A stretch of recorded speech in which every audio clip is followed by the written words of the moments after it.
After dropping 30, 20, and 20 against the Phoenix Suns, Nikola Jokic has found himself right back in an MVP discussion that seemed more or less wrapped up, at least from my point of view. And the way that people have been talking about this online has been exceedingly frustrating to me. I know, it's shocking. It's me, Jacob, and I have a problem with the way that people are talking about basketball. I know this is a new concept, but I have a lot of frustration that I want to get out, so let's go ahead and do that. Hello, everybody. Welcome to Rusty Bucket. Subscribe to the channel and drop a like on this video if you have not already, and check us out over on Spotify and Apple Podcasts.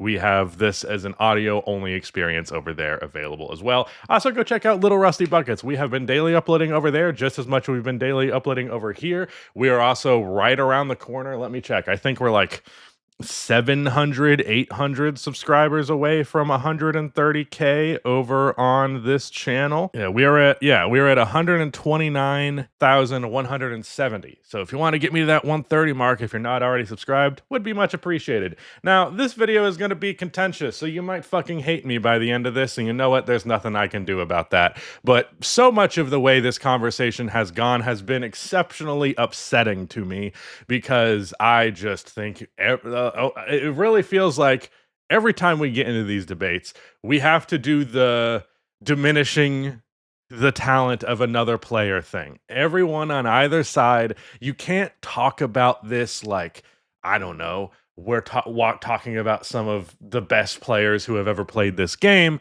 No, Shea is a free throw merchant, or Nikola Jokic doesn't play defense and he actually sucks. It's whatever combination of dismissal of some of the objectively best players who have ever played this game. Whatever you want to say, people are going to say it. And man, has that been upsetting to me. First of all, let me say at the top, Shai Gilgeous-Alexander is my MVP this year. And I watched 3 Cone's video the other day, and I'm in a group chat with him, and he was talking all about how that video that he made, where he personally said he still easily has SGA as the MVP. Obviously, he's a Thunder fan, but it's the most disliked video dude's had in like goddamn forever. And to me, I think it is ridiculous. SGA, the big contentious thing, the thing that everyone yelled at him for, was that he said SGA is having one of the best seasons of all time. He is. It's not even up for debate unless you're just being a little bitch about it. Straight up, if you understand basketball at all, and I hate to use that, but seriously, if you understand how basketball works, you should understand very well how fucking great Shai Gilgeous-Alexander has been this season. Right now, the OKC Thunder are on pace to be damn near a 70-win team. He's averaging 33 points per game, and because he's taking 9 free throw attempts per game to average 33, he's a free throw merchant. He's not even good. He's just grifting his way towards 70 wins. Give me a fucking break, okay? I'm doing a main channel video about this, the whole free throw merchant thing. The fact that Shai Gilgeous-Alexander has been the face of free throw merchantness, or whatever the fuck, is baffling for so many reasons. I honestly feel as though we just have this tendency as NBA fans. We need somebody that needs to be labeled as the free throw merchant. And before, the very concept of foul baiting, which is just free throw merchant, but the original branding of it, it's kind of like how conservatives rebranded virtue signaling in exchange for being woke. It's the same general concept, but it's got a new name now. But James Harden was the start of that. Then there was Joel Embiid, and now James Harden is not at his peak anymore, not at the forefront of the conversation. Joel Embiid might have his entire fucking career over. So now we have to anoint Shai Gilgeous-Alexander as the free throw merchant in the NBA. Even though I ran these numbers for the main channel video, so you'll be seeing them there, but I'll give them to you here as well. There have been 84 seasons in NBA history where a player has averaged 30 or more points per game. Not just any players who have done it, like it's multiple seasons from the same guy in there. Like Michael Jordan has like fucking 8 of them or whatever. But of those seasons, 71% of 30 point per game seasons throughout league history, that player is taking more free throw attempts than Shai Gilgeous-Alexander is. Now, I recognize that a part of this is how Shai gets to the line. It's not just about the volume. It's not just about the amount of free throws. Here's the thing about that. You are nitpicking. You are cherry picking. You are focusing entirely on the thing that you just want to be upset about rather than taking an occasional bad possession or an ugly play in stride. Now, it's one thing if you are, very passionately, or it's your team and he's doing it. Like, I get those frustrations. That's completely valid. However, if you are a fan of the game of basketball, if you like to watch the game of basketball and you are tuning in to watch Shai Gilgeous-Alexander play, and there's been 50 possessions where he's just done some wild shit, just 50 is maybe an exaggeration, but some crazy tough shots, just the smoothest looking pull up you've ever seen, getting to the rim at will, time and time again. And then once, maybe twice, worst case 3 or 4 times, which at that point I can get where it starts to get overwhelming. But very rarely does it happen more than twice in a game. He will foul bait. And it will look like shit, and oftentimes he'll get the call. And I don't like it either. I would like the league to legislate this aspect out of the game. But to suggest that the entire experience of SGA going off is ruined because of 2 possessions, like the Thunder played the Nuggets last night, or 2 days ago at this point, I think. Maybe it was last night. I don't know. Shai foul baited like twice, 2 or 3 times the entire game, and that's all my timeline had to say about the 40-point game that he had in a huge win in an MVP matchup. But because he got to the free throw line illegitimately for 4 points, that makes the other 36 invalid, uninteresting, a bad experience. I mean this very seriously.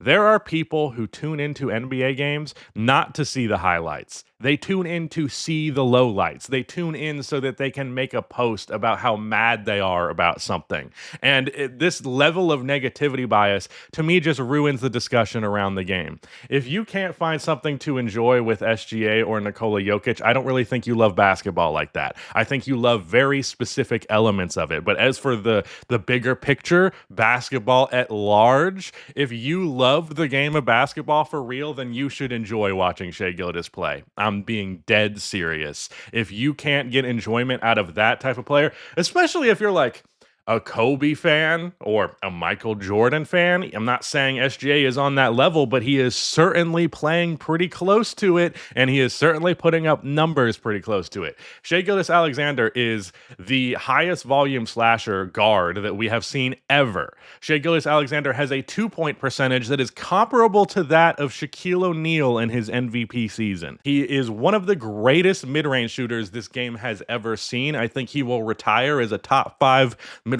shooter of all time, if not in the discussion for being right up there with Michael Jordan and Kevin Durant. Genuinely, his numbers in that category are bonkers. His numbers slashing-wise are bonkers. And then he takes 9 free throw attempts per game, which is on the lower end of the spectrum. So that's my rant about Shai and the way that people have been talking about him. Because as far as I'm concerned, this MVP has been wrapped up and it has been his award for a little bit now. What frustrates me about Nikola Jokic is that he was having a pretty bad stretch recently, where he was losing all of the games that they played against actually good teams. And then he had 30, 20, and 20, which obviously is very impressive because it's never happened before, but he did that against the Phoenix Suns in overtime. I don't see how that singular performance in that instance, in a sea of not very good ones lately, all of the sudden puts him right back at the top of the MVP discussion. Like, let me just show you these numbers. And obviously, I'm talking about Nikola Jokic. So Nikola Jokic playing down is still playing remarkably well. But last 8 games before this Phoenix Suns won, 22.8 points, 11 assists, 14 rebounds, 4.8 turnovers. He is shooting 56% from the field and 31% from 3 when on the season. He has been at 58% from the field and 43% from 3, averaging 29 points, not 22. So he upped his rebounds by 1, his assist by 0.5, dropped his efficiency and scoring by 6, and over this stretch, they lost multiple games to the Los Angeles Lakers, the Milwaukee Bucks, and the Boston Celtics. Now, of this stretch of games, those are the ones that you would want to lose because they are your best opponents. But there's something to be said for consistently losing to the best teams in the league. Oh, I don't know, maybe like the OKC Thunder the other fucking day. Yes, it was last night. Now that I'm looking at the date, I'm horrible with remembering the time of things. And for what it's worth, Nikola Jokic played pretty mid in that one too. He had 24 points on 10 for 23 shooting, 2 for 10 from outside. So 43, 20, 33 splits because he also went 2 for 6 from the line. Respectfully, for Nikola Jokic, I'm sorry, but people keep changing what the MVP is supposed to be so that he can win it. I haven't been the one to make that argument for a while, but lately I'm really starting to feel that way because personally, while I think Nikola Jokic is one of the greatest players ever, probably the greatest offensive player of all time. And I think there are very legitimate arguments for him to be in the top 10. And to me, he's already certainly in the top 15. I hate right now that I have to say anything to disparage the guy. But there have now been 2 of his 3 MVPs. And if he won this one, it would now be 3 out of 4, where me personally, I feel like it should have gone to someone else. I think it was either the first one or the second one that I was very adamant that Giannis should have won it, even though he ended up getting 3rd place. But last year's MVP especially, I really, really, really felt like the MVP should have gone to Luka Doncic. But it didn't. It didn't, and the reason why is because the Denver Nuggets were a higher seeded team. The argument then was the Nuggets are winning more, so Luka's more impressive box score does not matter. But now, here we are in the big old 2025. SGA has one of the most impressive box scores we've ever seen. Meanwhile, his Thunder are like 13 games ahead of the 2nd seed in the West. They are on pace for 70 wins, well higher, a way, way, way bigger fucking gap between them and the Denver Nuggets than existed between the Denver Nuggets and the Dallas Mavericks. Nikola Jokic's numbers are better than Shai Gilgeous's because he's literally averaging a triple-double. So now it's a numbers, not wins thing. It really, really feels like we're just picking and choosing whichever one ends up resulting in Jokic winning the award. And honestly, what I truly cannot get behind and I cannot understand, I'm not saying that people need to have the same mentality as me, but I'm going to let you know what mine is. I can't imagine being a Nikola Jokic fan. He has 3 MVP awards and really just dying on the hill that he needs another one.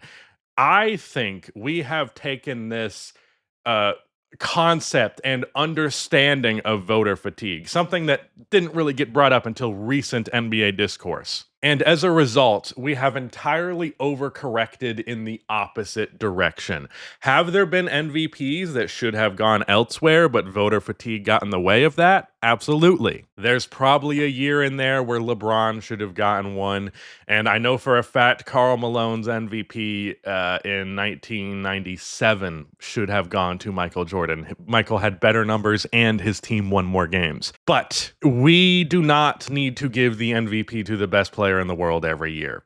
That makes the MVP kind of pointless. It makes it an entirely different award from what it has been historically. You might not like what the historical precedent of the MVP has been, but to me, I think it makes perfect sense that the MVP is essentially the reward of the story and narrative of the season that year. Obviously, I'm not suggesting it's all narrative based, but when all the boxes have been checked otherwise, the MVP is representative of the story of that season. It's a very key element of it. So if we just go, regardless of circumstances, we're automatically giving this to the best player in the league. Well, the narrative, the story of this era of NBA history will be an exceptionally boring one. Now, if I felt like Jokic just outright deserved these awards undeniably the whole time, then I wouldn't have any problem with it. Nikola Jokic is the best player in the league, and he has been for quite a while. And I don't think that there's any shame in saying that, while also believing that Shai Gilgeous-Alexander should win the MVP, because the MVP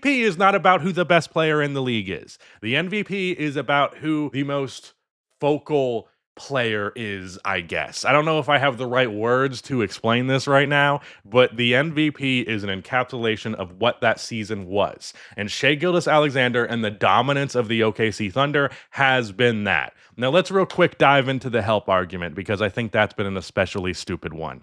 It would be one thing if we were talking about like something that's hindered Jason Tatum for years, is that the gap between him and the second best player on his team is not as high as you would like it to be for a player of his caliber typically, and for someone who's going to win the MVP award. Like Kevin Durant and Stephen Curry were automatically disqualified from being an MVP because they were on the same team. Not that that's the same scale as Jason and Jalen, but you get my point. When you have that level of the secondary option, it's hard to deny. J-Dub is so many steps below Shai Gilgeous-Alexander. In fact, as stacked as OKC is, they are notably worse without Shai Gilgeous-Alexander. In fact, let me pull up some on-off numbers for you real quick. Yeah. So as of right now, when Shai is off the court, OKC has an offensive rating of 110. And when he's on the court, they have an offensive rating of 124. He is a plus 13.6 swing on the offensive end of the floor. Now, defensively, it's only the difference of 0.6 because this is a very deep defensive team, but the actual on-ball creation ability outside of Shai Gilgeous-Alexander is remarkably limited, to the degree where I actually think if they lose in the postseason, this will be their Achilles heel, because J-Dub is just not that consistent of a second option. Chet is not a ball handler or much of a creator. He's much more of a play finisher. And when you contrast that to Shai, who is the focal point, is the leading factor in the offense, possession after possession after possession. This is not a star player coasting on a stacked team. This is a star player that more or less carries the offensive load when he is on the floor. OKC, let's just go, just to be clear for you, just to make this easy to understand. In the advanced stats category, offensive rating, 110. Would put the OKC Thunder without Shai as the 26th best offense in the NBA. 26! 26. They would be a worse offense than the Trailblazers, than the Sixers, than the Jazz, than the Chicago Bulls. Then, like, they're barely better on offense without Shai than the Nets, the Magic, the Hornets, and the Wizards. And then you get to 124. The current number one offensive rating in the league right now is 122.7 from the Cleveland Cavaliers. So we are talking about the difference between the best offense in the league and a bottom five offense in the league. The way this team is stacked is defensively, and that obviously matters a lot towards making them good. But in terms of what Shai's job is on this team, in terms of what your lead scoring's job is on this team, being the lead offensive role, he's doing it exceptionally well. Exceptionally well as you could ask him to. So I truly do not understand where this idea that Shai hasn't had an MVP level impact or he's been carried by his team. And you know, not to be this guy, because I hate the conspiracy that the Denver Nuggets made the rest of the roster worse just so that they could boost Nikola Jokic's advanced stats. Because in terms of the level of schizophrenia you can bring to the table in an MVP discussion, that's pretty fucking peak. But that roster is bad, and I don't think that we should just do this, well, the guy's on a worse team, and that means he should win MVP. He's more valuable to them because of those circumstances. But I honestly do not even think that's true, because obviously Nikola Jokic is not a very good defender. I do think he can often be over-criticized, because I have a very strong take, the way I've always felt, which is that the superstar offensive player, especially at the level of Nikola Jokic, is such an undeniable positive force that if you're going around cherry picking his bad defensive plays here or there, you're just not getting the full picture. And you're like, yeah, if you just watch these clips on Twitter, you're going to see this guy look like one of the worst players you've ever seen. But let's just talk about what his job is, which is offense. Yeah, it's not quite as it's actually more of a dramatic difference than Shea. I'll give you that. And I think the advanced stats make sense in that department, but it's more or less the same. It's only 3 points better than Shea Gildas Alexander and 1 point worse than, OKC without. So, yeah, the numbers and impact are basically a little bit more in Nikola Jokic's favor. He is a worse. Their offense or their defense rather is 2 points worse with him on the floor, which is not again. It's not that dramatic of a difference. So I hate that it gets harped on so much. But if we're talking about impact, Shea Gildas Alexander and Nikola Jokic are very much in the exact same conversation. And if you're asking me who's been having the better season, I think it has been Shea, especially with the context of his team. I really hate the way that we have turned the concept of voter fatigue into the idea that we should just never change who the MVP is. It should just across the board be the best player in the league. I think that's exceptionally boring.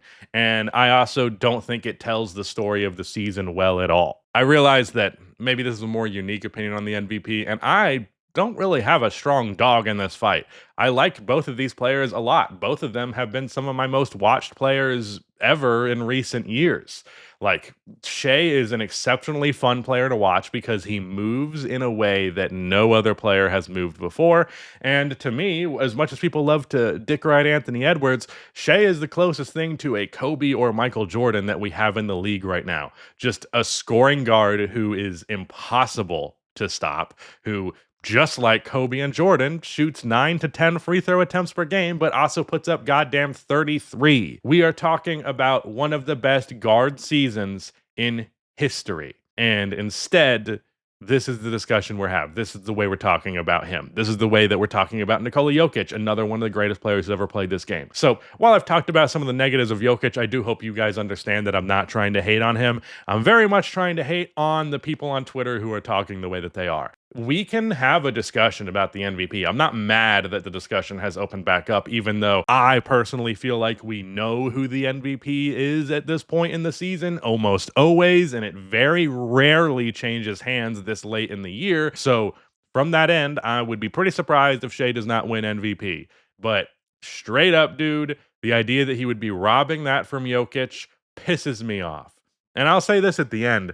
This is one where I especially don't think this attitude needs to be applied, but it is the way that I feel about it. If one guy has 3 MVPs, all of which he never asked for, never really cared about, and then one guy doesn't have any, and the other guy has a case just as good, if not better, which I think that Shea does this year, I think that Luka did last year, give that MVP to them.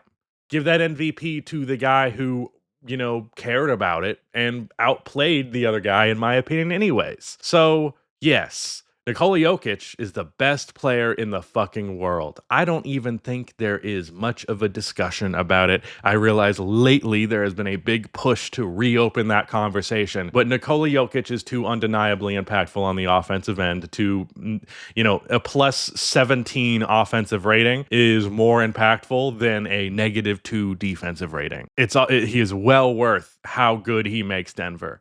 But just because he's the best player in the world does not mean the MVP is automatically his. It's not how the award has worked historically, and I pray to God it's not how the award works going into the future. Thank you so much for watching this video. We'll see if it's the most disliked one I've put up in a while. I don't know, maybe I can match Connor in that respect, but I don't know. I just hate the way that we talk about this game sometimes, and I obviously have been uploading a bunch more lately. I've been trying to keep my finger on the pulse of the discussion, and it hasn't taken me long to wind up being deeply disappointed yet again. All right, well, that's it. Thank you for watching so much. Goodbye.